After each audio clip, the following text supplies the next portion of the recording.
jaminan keamanan finansial di musim krisis, yaitu memberi. Jadi jangan takut Anda memberi prioritas buat keluargamu, memberikan warisan kepada adikmu terlebih dahulu, mungkin kepada saudaramu terlebih dahulu.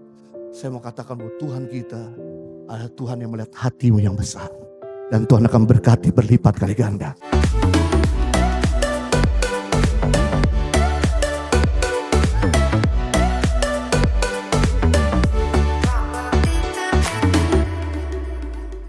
Baik, kita akan masuk pada firman Tuhan kalau kita semua senang dengan sebuah judul khotbah. Saya beri khotbah saya pada pagi hari ini dengan tema Born to make a difference. Dilahirkan untuk membuat perbedaan. Ini yang sungguh menarik. Sejak kita menerima Yesus sebagai Tuhan dan Juru Selamat, maka kita punya identitas bukan sekedar manusia biasa. Tapi kita punya identitas, ada penambahan, yaitu kita punya identitas menjadi garam dan terang dunia. Berapa banyak dari saudara yang sudah mengundang Tuhan Yesus masuk di dalam hati saudara? Bisa angkat tangan, 3, 2, 1. Yes, saudara adalah terang dan garam dunia. Nah, ada dua fungsi daripada garam. Yang pertama, fungsi daripada garam yaitu mencegah kebusukan. Makanan yang tabur garam akan memperlambat kerusakan pada makanan itu. Ikan tabur garam akan memperlambat kebusukan pada ikan itu. Bahkan sayuran ditabur garam akan memperlambat kerusakan daripada sayuran itu. Karena fungsi garam mencegah kebusukan. Nah, kita ini adalah garam dunia. Harusnya fungsi kita di rumah mencegah perkelahian, mencegah perceraian,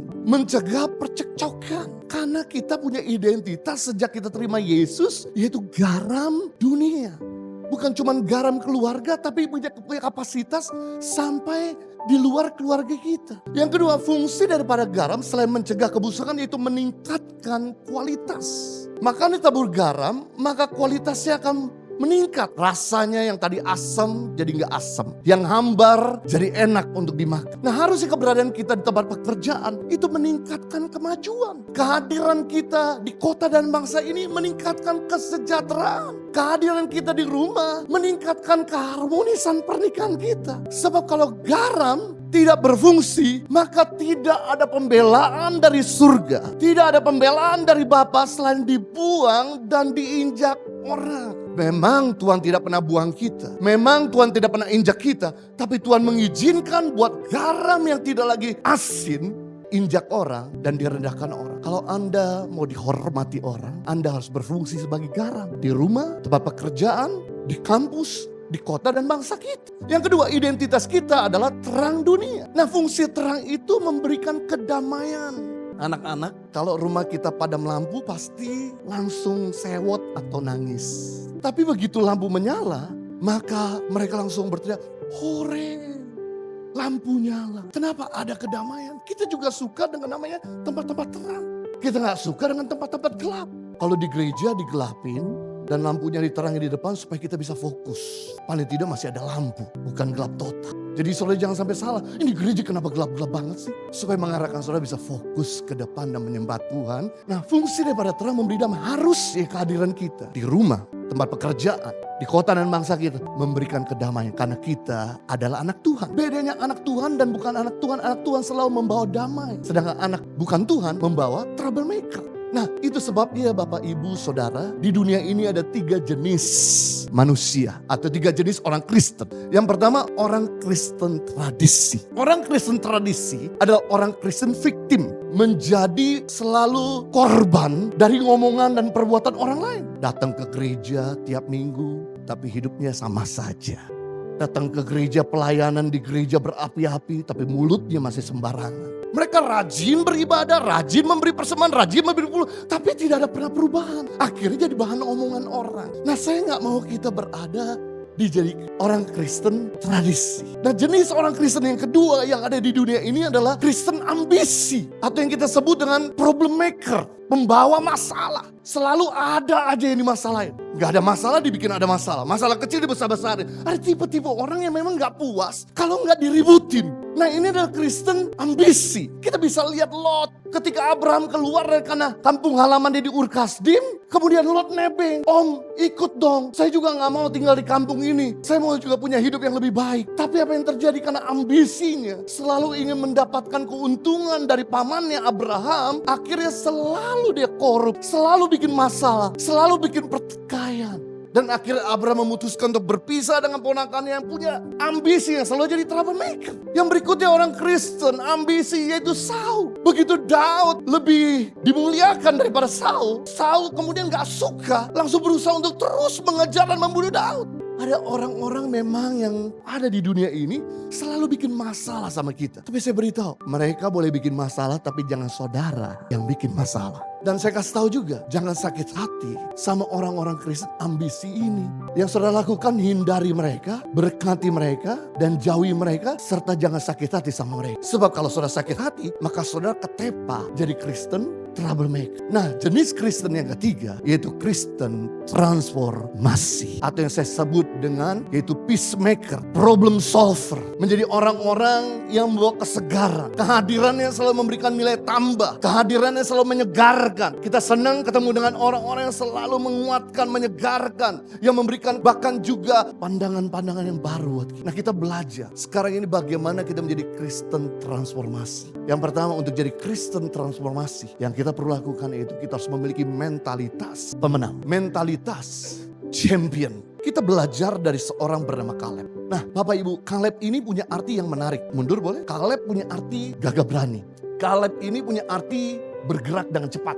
Kaleb ini punya arti kekuatan yang besar. Padahal umurnya sudah 80 tahun. Kaleb ini punya arti heroic spirit. Nah, Kaleb ini salah satu daripada suku bangsa Israel atau Bani Yehuda. Yang kedua, salah satu pengintai daripada orang Israel yang diutus ke tanah perjanjian. Dan yang ketiga, ternyata Kaleb ini orang Moab, keturunan dari Esau. Bukan orang Ibrani asli. Tapi dipilih Tuhan untuk jadi pemimpin daripada salah satu suku bangsa Israel, yaitu suku Yehuda. Dan dipercayakan sama Musa untuk mengintai dan melihat tanah perjanjian. Dan mereka akhirnya, yaitu Kaleb dan Yosua, memberikan report yang baik di tengah-tengah teman-teman yang memberikan report yang buruk kepada pemimpinnya, yaitu Musa. Nah, kita akan belajar dari kisah hidup Kaleb. Yang pertama, Kaleb itu memiliki mentalitas yang tidak pernah mundur terhadap apapun. Mari kita lihat firman Tuhan, Bilangan pasal 13 ayat 30. Kemudian Kaleb mencoba menenteramkan hati bangsa itu di hadapan Musa. Katanya, "Tidak, kita akan maju dan menduduki negeri itu sebab kita pasti akan mengalahkannya." Dimana ketika Musa memilih setiap pemimpin dari suku bangsa Israel yang terbaik dari yang terbaik dan diutus ke tanah perjanjian untuk melihat keadaan tanah yang akan Tuhan berikan. Yang menarik ini Bapak Ibu, 12 pengintai sama-sama melihat opportunity, sama-sama melihat kesempatan. Yang menarik, mereka sama-sama lihat berkat Tuhan ada di tanah itu. Tanah berlimpah susu dan madu. Bahkan juga tanahnya baik, tempatnya nyaman, berbukit-bukit. Dan yang menarik, mereka sama-sama dari 12 pengintai ini sama-sama lihat problem yang sama. Orang-orang yang besar, orang yang kuat, orang yang banyak. Tapi ketika mereka kembali ke base camp bangsa Israel bersama dengan Musa dan orang-orang Israel lainnya di padang gurun, mereka punya suara terpecah dua. Suara daripada 10 pengintai berkata, "Benar, tanah yang dijanjikan itu Tuhan itu berlimpah susu dan madu. Benar, tanah yang dijanjikan Tuhan itu baik adanya. Tapi orang-orangnya besar, ahli berperang, kuat dan tinggi. Kita ini bagaikan belalang di hadapan mereka." Bapak Ibu, kalau Anda melihat dirimu belalang, apa saja yang Anda lihat jadi besar. Jangan pernah menganggap dirimu belalang, karena Tuhan tidak pernah menganggap dirimu belalang. Dan kemudian kecewalah 2 juta bangsa Israel karena mendengar kabar dari 10 pengintai ini. Tapi yang menarik, Kaleb memberanikan diri di tengah-tengah 10 pengintai yang ngomongannya negatif. Tidak Musa, tidak bangsa Israel. Benar, tanah dijanjikan Tuhan itu berlimpah susu dan madu, dan orangnya gagah perkasa, kuat dan ahli berperang. Tapi Tuhan berjanji, kita akan menaklukkan mereka. Bayangkan, 12 suku ini melihat tempat yang sama, melihat kesempatan yang sama, melihat berkat yang sama, melihat problem yang sama. Tapi sudut pandangnya berbeda. 10 berkata tidak mungkin, tapi 2 berkata mungkin. Bapak Ibu, di dalam kehidupan ini 50% dalam hidup kita selalu dipenuhi dengan namanya masalah. Kalau Anda gak punya mental yang kuat, maka Anda tidak kemana-mana. Kalau Anda takut keluar rumah karena COVID, maka Anda tidak akan pernah bisa ke mall, Anda tidak akan pernah bisa keluar kota, Anda gak akan pernah bisa keluar negeri. Kalau Anda takut divaksin, maka Anda gak kemana-mana. Saya cuma mau beritahu, selama Tuhan menyertai kita, kita gak perlu takut. Seandainya ada bahaya, Tuhan akan meluputkan kita, Tuhan akan mencegah kita. Dan seandainya kita kena musibah, Tuhan bisa mengubah semua yang buruk menjadi kebaikan. 50% hidupmu ini selalu dipenuhi dengan masalah. Tujuan daripada masalah, pertama mengeluarkan Anda dari perbuatan yang salah. Mengeluarkan Anda dari cara hidup yang menyakitkan Tuhan. Tujuan daripada masalah membuat kita bertobat, meninggalkan jalan-jalan yang salah. Jadi kalau ada masalah, tolong introspeksi diri sendiri. Jangan cepat-cepat salahkan Tuhan, jangan salahkan orang lain, jangan blame dirimu. Tapi coba kita introspeksi diri. Selama kamu mau kembali sama Tuhan, saya beritahu, Tuhan bisa pulihkan keadaanmu. Walaupun ekonomimu habis, walaupun mungkin orang semua meninggalkan kamu, walaupun kamu kehilangan pekerjaan. Apa yang Tuhan tidak bisa perbuat? Kalau maut saja Dia taklukkan, apalagi penyakitmu. Kalau kematian saja Dia taklukkan, apalagi soal problema keuanganmu. Yang kedua, tujuan daripada masalah yang kita hadapi, yaitu membentuk Anda menjadi serupa dengan Kristus. Jadi semakin ada masalah, semakin kamu jadi lebih lembut. Semakin kamu jadi lebih menguasai diri. Semakin kamu jadi lebih penuh kasih. Saya ini kalau gak ada masalah, saya pasti jadi orang yang arogan dan sombong dan egois dan bertingkah. Tapi dengan ada masalah membuat saya ngerem. Goal Tuhan dalam hidup saudara bukan memberikan apa saja yang engkau inginkan. Tapi goal Tuhan dalam hidup saudara itu menjadikan saudara seperti Kristus. Nah, untuk menjadi seperti Kristus, Anda yang keras perlu diproses. Seperti besi yang digesek, maka besi yang keras akan jadi besi yang lembut, besi yang mudah untuk dilenturkan, dibentuk. Sama halnya hidup saudara yang keras, tingkah lakumu yang keras, hatimu yang keras, bahkan mungkin watakmu yang keras. Yang gak bisa ditegur sama istrimu, sama suamimu, sama orang tuamu, sama pemimpin. Justru dengan gesekan ini membuat Anda menjadi seperti Kristus. Kita beri tepuk tangan sama Tuhan yang memberikan masalah. Yang ketiga, tujuan masalah yang terjadi dalam hidup kita membuat kita lebih kreatif. Yang pertama, membuat kita keluar dari perbuatan-perbuatan yang salah. Yang kedua, membentuk kita. Yang ketiga, membuat kita kreatif. Bayangkan dengan adanya pandemi justru membuat kita lebih belajar tentang teknologi. Belajar online selling. Belajar jemput bola. Belajar untuk melakukan the best service kepada klien-klien kita. The best service artinya Bapak Ibu semua butik-butik yang sampai hari ini kalau jual gak pernah diskon. Mereka punya service yang begitu bagus. Saya punya tante di Australia, tas salah satu branded yang sudah dipakai 8 tahun itu resletingnya macet. Dia bawa ke butik itu dan kemudian butik itu berkata, Nori, kita kalkulasi sekarang barang yang mirip-mirip dengan tas kamu berapa? Dihargai 1,5 kali daripada 7 tahun yang lalu dia beli itu tas. Dan kemudian dia disuruh pilih, dikasih voucher. Kamu bisa pilih barang apa saja di tempat ini yang baru. Dengan senang hati dia pilih. Kenapa? Servis yang bagus. Sehingga akhirnya dia jadi buah bibir dan bercerita kepada ibu-ibu yang lain. Kalau kamu mau beli tas, beli yang merek branded ini. Tujuan Tuhan bikin proses supaya Anda bisa lebih kreatif dan melayani customer-customermu. Bapak Ibu, ini sungguh menarik. Sebelum Tuhan Yesus memilih murid-muridnya, Tuhan Yesus memberikan satu kalimat kepada mereka semua dalam Matius pasal 4 ayat 14. Sejak waktu itu, Yesus memberitakan, bertobatlah sebab kerajaan Allah sudah dekat. Kata bertobat di sini dalam bahasa Yunani artinya metanoia. Metanoia adalah perubahan cara berpikir. Pecundang menjadi cara berpikir pemenang. Perubahan cara berpikir penakut menjadi cara berpikir pemberani. Perubahan cara berpikir dunia menjadi cara berpikir kerajaan Allah. Jadi sebelum Yesus memilih 12 muridnya, ini khotbah Yesus pertama kepada calon-calon muridnya. Rubahlah cara berpikirmu sebelum kamu jadi murid Kristus. Makanya Yesus memberikan sebuah warning keras, peringatan keras kepada calon murid-muridnya. Barang siapa mau mengikut aku, kamu harus menyangkal dirimu dan memikul salib. Jadi murid-murid sadar di alam bawah sadar mereka. Ikut Yesus bukan cuma berkat, harus siap goncangan. Ikut Yesus bukan sekedar opportunity, harus siap kursi listrik. Ikut Yesus bukan cuma bahagia, harus siap dipenggal. Makanya dari 12 murid Yesus, cuma satu yang gagal bernama Yudas. Kenapa? Karena Yesus memilih murid-muridnya berdasarkan mental juara. Berbeda dengan Musa. Musa memilih 12 murid-muridnya, 12 suku Israel, 12 pengintai berdasarkan perawakannya, berdasarkan ototnya, berdasarkan pengalaman dalam para perkelahiannya. Tapi ketika mereka diutus ke tanah perjanjian untuk mengintai, maka dari 12 murid Musa, cuma 2 yang berhasil, 10 gagal. Bapak Ibu, ini penting. Kalau Anda mau dipilih sama perusahaan untuk bekerja atau untuk jadi pemimpin di perusahaan itu. Kalau Anda ingin dipilih oleh calon pasangan hidupmu, Anda perlu jadi orang yang punya mentalitas yang kuat. Kenapa? Karena waktu kamu menikah, waktu kamu bekerja, kamu gak deal dengan orang-orang yang ada dalam rumah saja. Tapi kamu deal dengan orang-orang lain.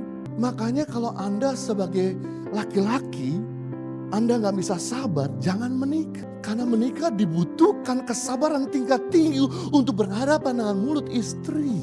Ya, dibutuhkan kesabaran sama anak-anak yang rewel bertanya. Sama hal bagi perempuan-perempuan, Anda sebelum menikah harus punya mental juara.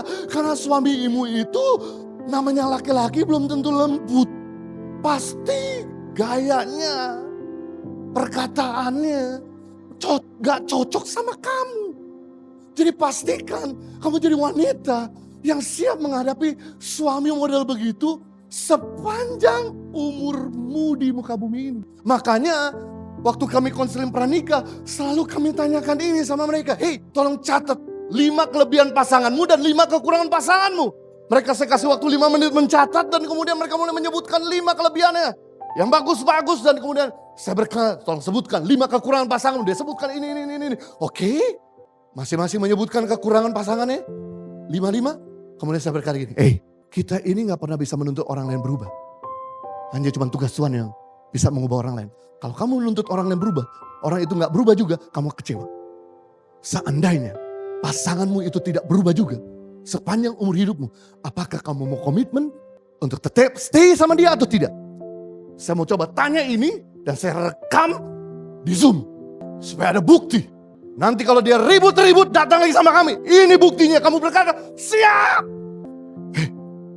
Dia berkata siap Pak. Dibuktikan siap. Oke, direkam. Nah, akhirnya inilah yang membuat pernikahan jadi lebih kuat bersama-sama. Karena menikah bukan cuma sekedar cinta, tapi dibutuhkan komitmen. Dibutuhkan kekuatan untuk mempertahankan masalah. Penting di sini untuk kita bukan jadi termometer tapi jadi termostat. Apa itu termometer? Termometer adalah alat mengukur suhu. Termometer selalu membebek keadaan. Kalau suhunya panas dia ikut panas. Kalau suhunya dingin dia ikut dingin. Kalau yang lain malas dia ikut malas. Kalau yang lain korupsi dia ikut korupsi. Kalau yang lain emosional dia ikut emosional. Tapi kalau yang lain baik dia ikut baik. Kalau yang lain jujur dia ikut jujur. Dia membebek gak bisa jadi diri sendiri. Tapi Tuhan tidak mau kita jadi termometer. Tuhan mau kita jadi termostat. Termostat adalah alat mengatur suhu. Kalau suhunya panas kita puter turunin. Sehingga akhirnya alat itu mendinginkan suasana yang panas jadi sejuk. Kalau suhunya panas kita bisa puter. Naikin sehingga suhu yang tadinya panas jadi tadinya dingin jadi sejuk. Nah Tuhan mau kita untuk jadi termostat.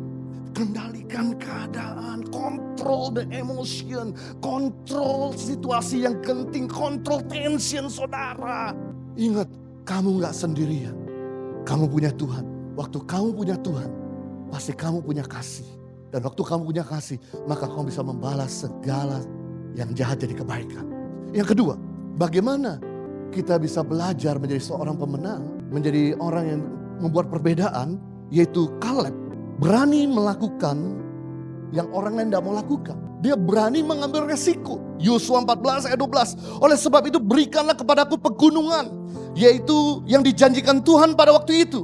Sebab engkau sendiri mengatakan Yosua kepadaku Kaleb, bahwa di sana ada orang enak dengan kota-kota yang besar dan berkubu. Mungkin Tuhan menyertai aku sehingga aku menghalaukan mereka seperti yang difirmankan Tuhan. Ayat 13. Lalu Yosua memberkati Kaleb bin Yefune dan diberikannya Hebron kepadanya menjadi milik pusaka.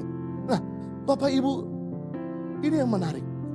Ketika Kaleb melihat bahwa suku-suku Israel sudah menduduki milik pusaka mereka, kok masih ada Hebron yang belum ditaklukkan? Kenapa?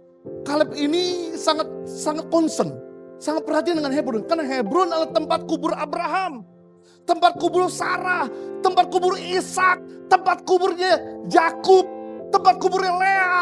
Jadi ini adalah kuburan nenek moyangku. Gak boleh orang lain yang menduduki. Waktunya kita taklukkan. Tapi karena bangsa Israel melihat bahwa di Hebron suku-sukunya besar, tinggi, perawakannya 3 meter, kuat-kuat, mereka ketakutan dengan orang-orang di Hebron. Kaleb datang sama Yosua dan berkata, Yos, walaupun aku ini lebih tua dari kamu, aku 80 tahun. Itu Hebron, tanah daripada almarhum nenek moyang kita, perlu kita taklukkan. Izinkan aku melawan mereka. Sekalipun aku sudah tua. Inilah yang membuat akhirnya Hebron sampai hari ini menjadi milik pusaka daripada Kaleb bin Yefune. Karena Kaleb berani melakukan yang suku-suku lain tidak mau lakukan. Bapak Ibu, kalau Anda berani melakukan yang orang lain tidak mau lakukan, maka kamu akan lebih maju, lebih dipakai, lebih diberkati daripada orang-orang yang tidak mau mengambil risiko. Kita perlu di sini sementara teman-teman korupsi, Anda harus berani menolak korupsi. Sementara yang lain membenci, Anda bisa mengasihi dan memberkati. Sementara yang lain suka bohong, Anda harus bisa bicara dengan jujur. Sementara yang lain malas kerja, Anda harus justru bekerja keras. Sementara yang lain suka main-main, Anda justru sibuk mengembangkan kapasitasmu. Bapak, Ibu, dan Saudara, Lukas pasal 1 ayat 37. Dalam bahasa Indonesia dikatakan sebab bagi Allah tidak ada yang mustahil. Sayang dalam bahasa Indonesia kurang tepat. Memang benar, bagi Tuhan tidak ada mustahil. Tapi dalam bahasa Inggris atau terjemahan yang asli. For with God nothing shall impossible. Bersama dengan Tuhan tidak ada yang mustahil. Artinya apa? Waktu kamu punya Tuhan, kamu bisa melawan arus. Kau bisa bikin perbedaan. Kau bisa doing extra mile. Seperti yang dilakukan oleh, yaitu perumpamaan tentang 5 talenta. Di dalam Matius pasal 25. Di mana hamba yang punya 5 talenta melihat bahwa temannya yang punya 1 bermalas-malasan.